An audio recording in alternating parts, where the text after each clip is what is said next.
إن الذين آمنوا وعملوا الصالحات سيجعل له الرحمن ودا صدق الله مولانا العظيم وبلغنا رسوله النبي الكريم الأمين يا صاحب الجمال ويا سيد البشر من وجهك المنير لقد نذر القمر لا يمكن الثناء كما كان حقه بعد الخدا بزر الحس المختصر الصلاة والسلام عليك يا سيدنا رسول الله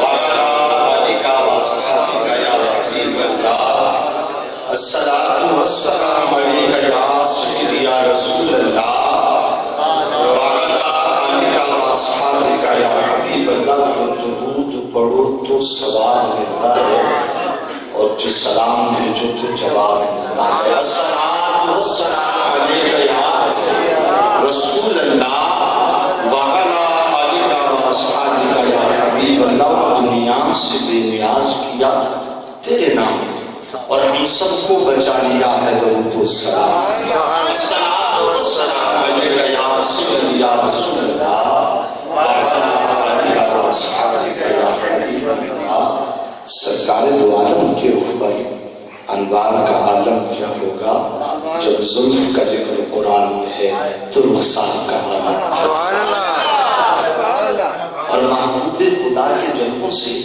ایمان کی آنکھ روشن ہے ارے جب بن دیکھے یہ عالم ہے تو دیدار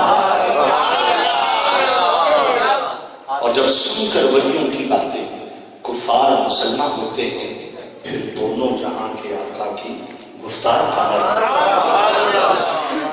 چاہے تو انگلی کے ایک اشارے سے کایا ہی پلٹ دے دنیا کی ارے یہ شان ہے خدمتگاروں کی تو سرکار طیبہ سے ہوا جب آتی ہے تو دل کو سکون مل جاتا ہے طیبہ سے ہوا جب آتی ہے تو دل کو سکون مل جاتا ہے اس پار کا جب یہ عالم ہے تو اس پار اور کہتے ہیں عرب کے زخموں پر انوار کی بارش ہوتی ہے پھر کوئی بتائے طیبہ کے گلو گلزار کا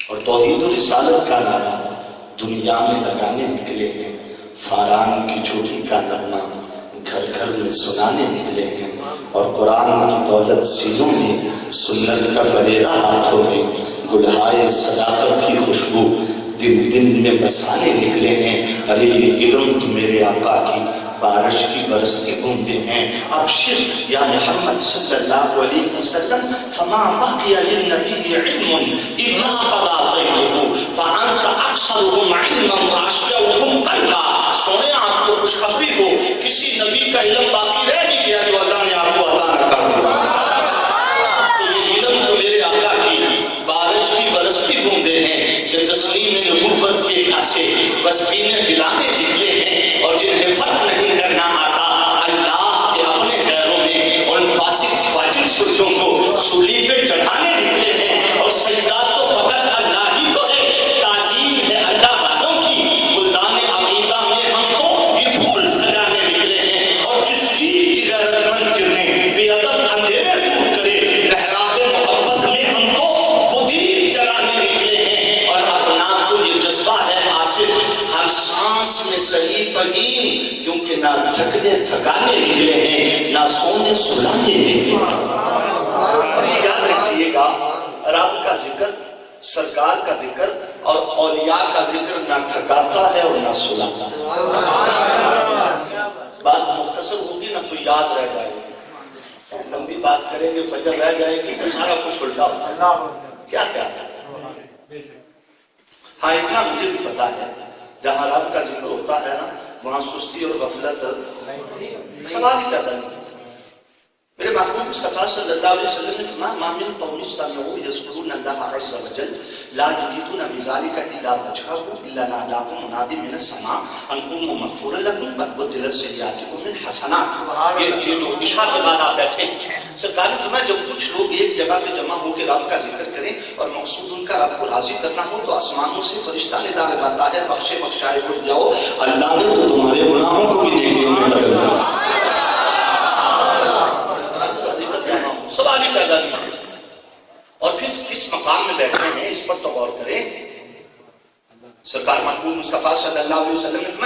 اللہ تبارک و تعالی. اللہ تبارک و تعالیٰ فرمائے گا کب؟ یہ دن محشر کا ہوگا. سَيَعْلَمُ أَهْلَ الْجَنَّةِ مَنْ أَهْلُ الْكَرَمِ. سرکار نے فرمایا جمع شدہ لوگوں کو پتہ چل جائے گا کہ بزرگی والے لوگ کون ہیں. بھئی اس دن کی بات ہو رہی ہے جس دن بڑے بڑے سرماؤں کے پتے پانی ہو جائیں. میں یہ نہیں کہوں گا کہاں سے آیا, کس نے بلایا. یہ تو سارے نام خان بھی کہہ چکے ہیں, نتیجے محفل صاحب نے کیا ہوگا. آپ کو بھی پتا ہے کس کس کی دعوت پہ آئے ہیں. ہم تو کہتے ہیں وقت بچ جائے, جس مقصد کے لیے آئے ہیں اس کا ذکر ہو جائے. پتہ چل جائے گا اس دن جس دن بڑے بڑے سرماؤں کے پتے پانی ہو جائے گا. سورہ حج کی پہلی 2 آیات پڑھ لو, سمجھ میں آ جائے وہی کافی و وافی ہے. یوم ترونہا تذہل کل مرضعۃ عما ارضعت. قرآن کہہ رہا ہے اس دن تم دیکھو گے کہ دودھ پلانے والی عورتیں دودھ پیچھے بچوں کو چھوڑ کر بھاگیں. وہ دنیا کے تصور کو الٹا کر دیا گیا. ماں کوئی بھی کام کر رہی ہو, بچہ رو پڑے, بندہ ماں چھوڑ کے بچے کی طرف بھاگتی ہے. قیامت کی اتنی سختی ہوگی وہ ماں بھی اس دن بچے کو چھوڑ کے بھاگ جائے. میں کسی کو ڈرا نہیں رہا, فکر نہ کیجیے گا. سرکار کے جب پیغام سامنے آئیں گے نا تو دل نور ہلاکت ہو جائے گا. فرمایا حاملہ عورتوں کے حمل گر جائیں گے, لوگ نشے کی حالت میں ہوں گے. اللہ خود قرآن میں تصدیق فرمایا وما هم بسکارا. سنیا کسی نے نشہ نہیں کیا ہوگا, اللہ کا عذاب ہے ہی اتنا سخت. اور یہ جو آپ عشاء کی نماز کے بعد بیٹھے ہیں نا, سرکار نے نوید جافلان سنائی. فرمایا ان الذین لا تزال السنتهم رطبۃ من ذکر اللہ يدخلون الجنۃ وهم یضحکون. فرمایا بے شک جن لوگوں کی زبانیں دنیا میں اللہ کے ذکر سے تر رہتی ہیں وہ اس دن بھی ہنستے ہنستے جنت میں جائیں گے. تو جمع شدہ لوگوں کو پتہ چل جائے گا کہ بزرگی و عظمت والے لوگ کون ہیں. صحابہ کرام نے عرض کی من اہل الکرم, یا رسول اللہ صلی اللہ علیہ وسلم یہ بزرگی والے لوگ کون ہیں؟ آپ صلی اللہ علیہ وسلم نے فرمایا علیک مجالس و ذکر فی المساجد. وہ اللہ کے ذکر کی محفلیں مسجدوں میں سجا دے. تو الحمدللہ یہ بڑی خوشبختی ہے. اور رب کے ذکر کے ساتھ جب اس کے حبیب کا ذکر ہو جائے, سچ بتاؤ پھر کوئی تھک سکتا ہے؟ کسی کو نیند آ سکتی ہے؟ اس کے ذکر کو یاد کر کے نیند آئے گی کہ جس کے بابت آپ صلی اللہ علیہ وسلم نے فرمایا الا وانا حبیب اللہ ولا فخر. لوگو خبردار, میں اللہ کا حبیب ہوں اور میں یہ فخریہ نہیں کہہ رہا. وانا اول شافع و اول مشفع یوم القیامۃ ولا فخر. لوگو میں وہ ہستی ہوں کہ سب سے پہلے میں شفاعت کروں گا, میرا رب میری شفاعت کو قبول فرمائے. وانا اول حامل لواء الحمد یوم القیامۃ ولا فخر.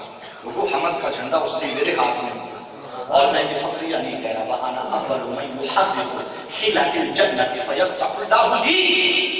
سرکار نے فرمایا لوگوں سنو, میں وہ ہستی ہوں سب سے پہلے جنت کی کنڈی کھٹکھٹاؤں گا, میرا رب اسے میرے لیے کھولے گا. سچ سچ بتانا, وہ امتی سو سکتا ہے کہ جس کے بابت سرکار نے یہ نہیں فرمایا دیکھنا ہو حوالوں کا وقت نہیں ہے, ترمذی شریف دیکھ لینا, دیکھنا ہو تو عبداللہ ابن عباس کی روایت ہے دیکھ لینا. سرکار نے فرمایا فرمایا جب اللہ میرے لیے کھولے گا فیدخلنیہا ومعی فقراء المؤمنین. سرکار نے فرمایا میں اکیلے داخل نہیں ہوں گا, اپنے امت کے فقراء مومنین کو اپنے ساتھ لے کے جنت میں داخل ہوں گا.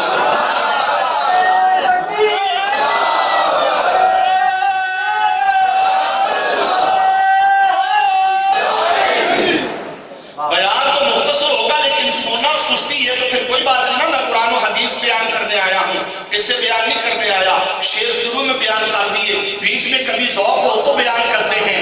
ضروری قرآن و حدیث ہے. سچ سچ بتاؤ, سو سکتے ہیں ایسے لوگ کہ جس کا محبوب خود فرمائے کہ دن قیامت کا ہوگا. مستدرک حاکم مصنف ابن ابی شیبہ حضرت عبداللہ ابن عباس سے روایت حدیث فرمایا قیامت کا دن ہوگا, انبیاء کے لیے سونے کے ممبر سجائے جائیں گے. فیجلسون علیہا, انبیاء ممبروں پر تشریف فرما ہوں گے. فیبقی ممبری لا اجلس علیہ, ایک ممبر خالی ہوگا میرا, میں اس پر بیٹھوں گا نہیں. سرکار نے فرمایا مخافتاً, فرمایا کیا میں نہیں بیٹھوں گا, کیوں؟ قام بین یدی ربی, میں تمہارا محبوب اپنے رب کے حضور کھڑا ہوں گا. سنیا کیوں؟ فرمایا مخافتاً ان یبعث بی الی الجنۃ ویبقی امتی من بعدی. ارے اس ایک خوف کی وجہ سے کہ کہیں میرا رب مجھے جنت میں بھیج دے, میری عمر پیچھے تیار و مددگار ہے نا.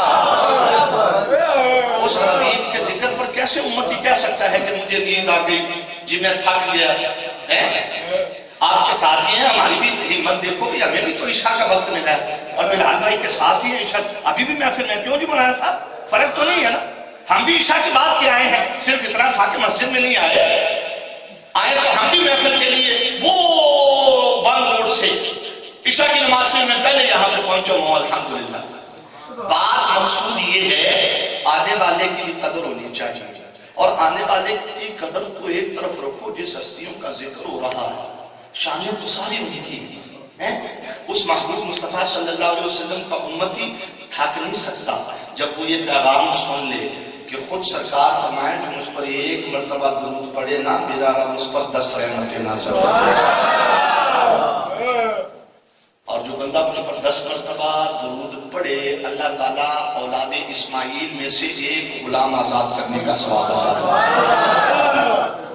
اور جو بندہ 10 مرتبہ صبح 10 مرتبہ شام پڑھے درمیان میں اس سے کوئی خطائیں ہو جائے اللہ اسے معاف فرما دے، اور من صلی علیہ فی کل یوم 50 مرۃ صافحته یوم القیامۃ، کیسے سو سکتا ہے وہ امتی جس کا سرکار فرمائے محبوب مصطفیٰ صلی اللہ علیہ وسلم فرمائے کہ جو دن میں 50 مرتبہ مجھ پر درود پڑھے میں محمد صلی اللہ علیہ وسلم قیامت والے دن اس سے مصافحہ فرماؤں۔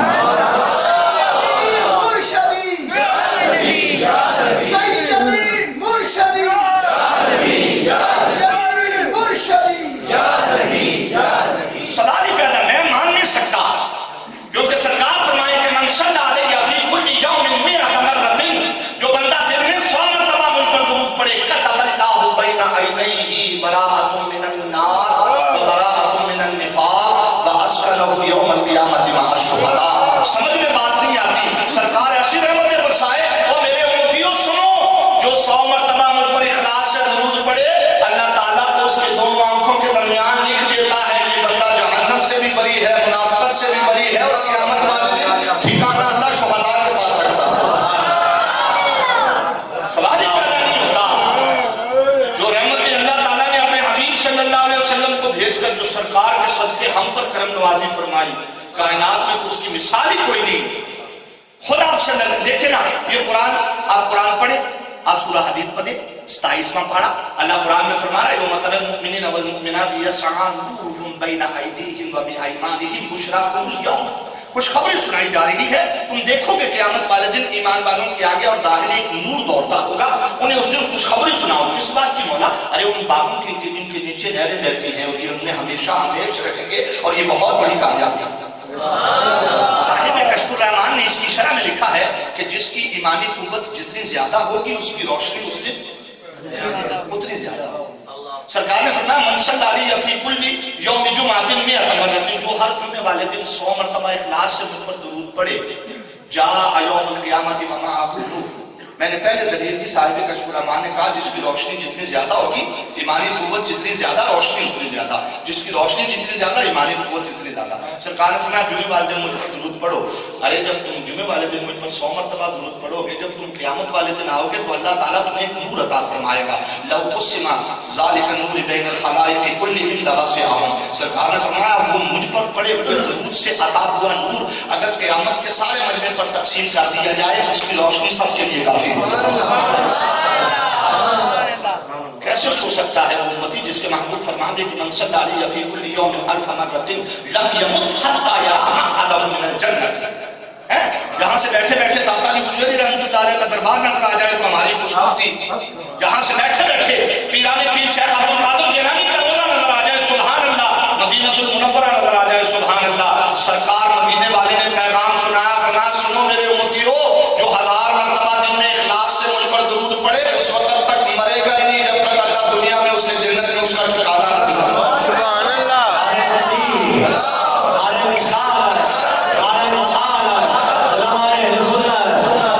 تو یہ بات ثابت ہوئی رب کے ذکر سے رب کی رحمت برستی، رسول اکرم صلی اللہ علیہ وسلم پر درود پڑھنے سے رحمت برستی۔ سفیانی نعیمیہ رحمۃ اللہ علیہ فرماتے ہیں عند ذکر الصالحین تنزل الرحمہ، جہاں اولیاء کا ذکر ہوتا ہے وہاں بھی آپ کی رحمت برستی۔ تو کچھ باتیں اس عظیم ہستی کے بارے میں جن کے بارے میں علماء نے کہا شیخ الامام والعالم والفقیہ والصاحب علی بن عثمان الجلابی الغزنوی القجویری ثم اللہ کان من الرجال المعروفین بالعلم والمعرفہ.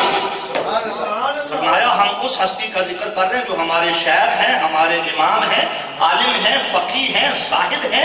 ان کا نام علی بن عثمان الجلابی الغزنوی القجویری ثم اللاہوری کان من الرجال المعروفین کس میں بالعلم والمعرفت. فرمایا جو وہ عظیم ہستی ہیں کہ جو اپنے علم و معرفت میں سب سے مشہور ترین ہستی، اس ہستی کا جو اپنے حسب نسب کے لحاظ سے سید ذات ہے، ہمارے سروں کے تاج، ہم ان سے محبت فرماتے ہیں. کیا خیال ہے؟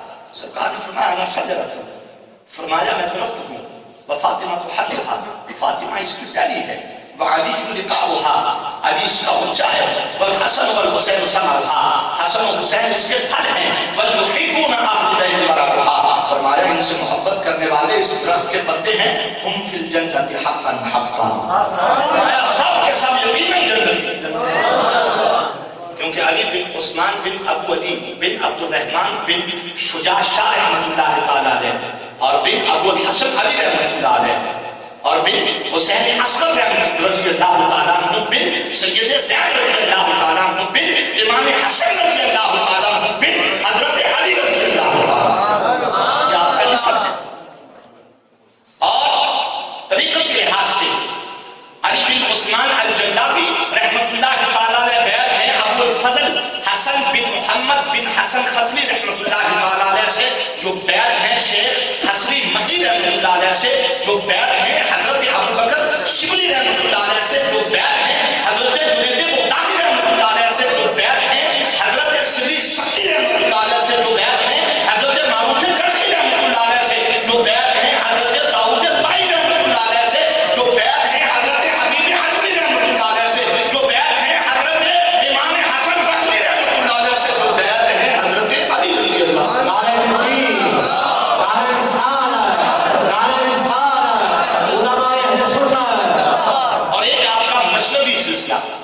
مشرقی. یہ بھی بڑا کمال ہے. وہ سبحان اللہ کہیں. میں نے جب سے مطلب خطاب میں ہوں، میں نے پہلی مرتبہ کہا ہے، مجھے یاد ہو نا تو 12-13 سال میں آپ کو پہلی مرتبہ سبحان اللہ بتا کیوں کہا ہے؟ کیونکہ داتا جی حجویری سے محبت کرتے ہیں نا، تو جانتے ہیں مسلکن وہ حنفی تھے جس مسلک جس ہستی کے ذکر میں ہم بیٹھے حاضر ہونا تو بات سمجھ میں آ جاتی ہے. ابو یحییٰ نجاح ادب کے بہت بڑے عالم تھے اور نحو پر پورا عبور تھا انہیں. نحو کے ماہر حضرت عبداللہ بن عباس رضی اللہ تعالیٰ عنہ تھے. یہ فن یہ ہوتا ہے کہ عرب کے دور کے شعروں سے قرآن پاک کے کلمات کے ترجموں کو اخذ کرنا کہ ایک کلمہ کتنے معنی رکھتا ہے. یہ نحو کا علم ہے. اس میں شعر و شاعری بہت ہوتی ہے. تو ادیب تھا ابو یحییٰ نجاح، اس کے دل میں خیال آیا کہ یہ جو شیخ عبد القادر جیلانی رحمۃ اللہ علیہ ہے، بڑا ان کا میں نے ذکر سنا ہے، چلو آج اس کی محفل میں بیٹھ کے آتے ہیں کہ یہ اپنے درس میں شعر کتنے پڑھتے ہیں. فرماتے میں ان کی محفل میں چلا گیا اور میں نے کہا انگلیوں کے پوروں پر شعر گنوں گا تو بھول جاؤں گا، میں اپنے ساتھ داغا لے گا. فرمایا آپ اپنا ایک شعر پڑھتے، تحت من سیابی، میں اپنے کپڑوں کے نیچے یہ داغے کو ایک گانٹھ لگا دیتا. آپ شعر پڑھتے رہے، میں گانٹھے لگاتا رہا. آپ شعر پڑھتے رہے، میں گانٹھے لگاتا رہا. فرمایا 70,000 کے مجمع ہوا. انا فی آخریات الناس، یہ الفاظ ہیں کہ 70,000 کے مجمع میں سب سے پیچھے بیٹھا تھا. آپ نے ایسے ہاتھ بلند کر کے کہا یا شیخ انا اخل وانت توکل، میں عبد القادر علم کی گانٹھیں کھول رہا ہوں، تم پھر باندھ رہے تھے. یہ تو آگے میں تصوف کی بات کرنے والا ہوں نا. یہ بڑے اشکال ہیں، بڑے کسی کے ذہن میں سوال ہوں گے ہیں جو شیخ والے ہیں، ہو سکتا ہے ان کے ذہن میں بھی سوال ہو. جو ابھی تک شیخ کے دامن کو نہیں تھاما ان کے ذہن میں بھی سوال ہوگا. مولانا روم نے اس کو حل کر دیا. جب مثنوی پڑھا رہے تھے نا تو شاہ شمس تبریزی رحمۃ اللہ علیہ قریب سے گزرے، بولے یا شیخ ای علم کیست. یہ شیخ یہ کون سا ہے؟ آپ نے فرمایا یہ قال است لا نمیدت، یہ قال ہے، آپ اس تک نہیں پہنچ سکتے. آپ نے ساری کتابیں پکڑی، حوض میں گرا دی. مولانا روم کی چیخیں نکل گئی.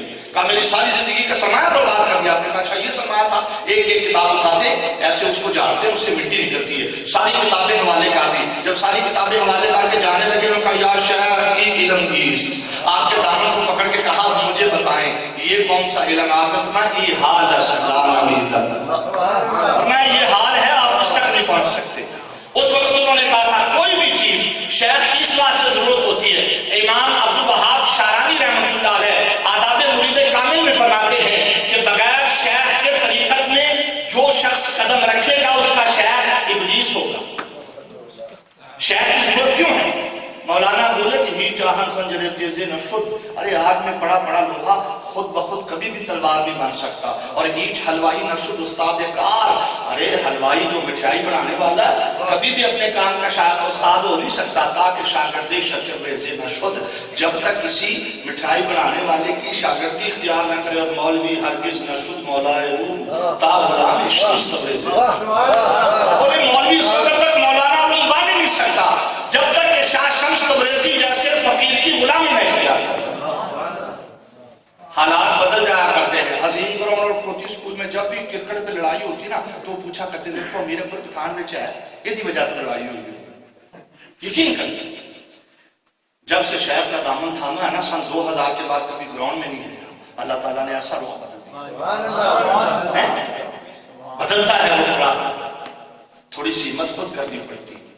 تو مقصود جس ہستی کا ذکر ہو رہا ہے داتا کی مجویری رحمت ان کے بس کشف المعدود سے ایک دو باتیں آپ کے گوشت دیکھیں. کرامتیں تو آپ سنتے رہتے ہیں اور سب سے بڑی کرامت میرے بابا سرکار ابو انیس صوفی برکت علی لدھیانوی اویسی قادری رحمۃ اللہ تعالیٰ علیہ آپ فرماتے ہیں کہ استقامت فوق الکرامت ہے. کسی کے بڑی سے بڑی کرامت کسی کی چھوٹی سے چھوٹی استقامت کی ہرگز برابری نہیں کر سکتی. اور یہ داتا علی مجویری رحمۃ اللہ علیہ آپ کا شو موجود ساری کی ساری پڑھیں. یہ آپ کا درس ہے. ایک سال آپ کے پاس ایک شخص نوجوان رہا اور ایک سال بعد وہ جانے کی اجازت دی. حضور میں جانا چاہتا تھا. آپ نے فرمایا بھائی ایک سال تم ہمارے ساتھ رہے نہ تم نے ہمیں کبھی کوئی بات بتائی نہ ہم سے کبھی پوچھی. کہا حضور میں تو آپ کا مرید ہونے آیا تھا. پورے ایک سال میں نے آپ کی کوئی کرامت نہیں دیکھی. میں اس واسطے جا رہا ہوں. آپ نے فرمایا جانا تیرا حق ہے. صرف ایک بات بتا جا اس پورے ایک سال میں تم نے دیکھا کہ علی مجویری رحمۃ اللہ علیہ نے کبھی اللہ کے حکم اور اس کے حبیب کے طریقے کے خلاف کیا ہوگا نہیں. فرمایا جاؤ پھر علی مجویری تمہیں اپنے اس سے بڑی کرامت دکھائی نہیں سکتا.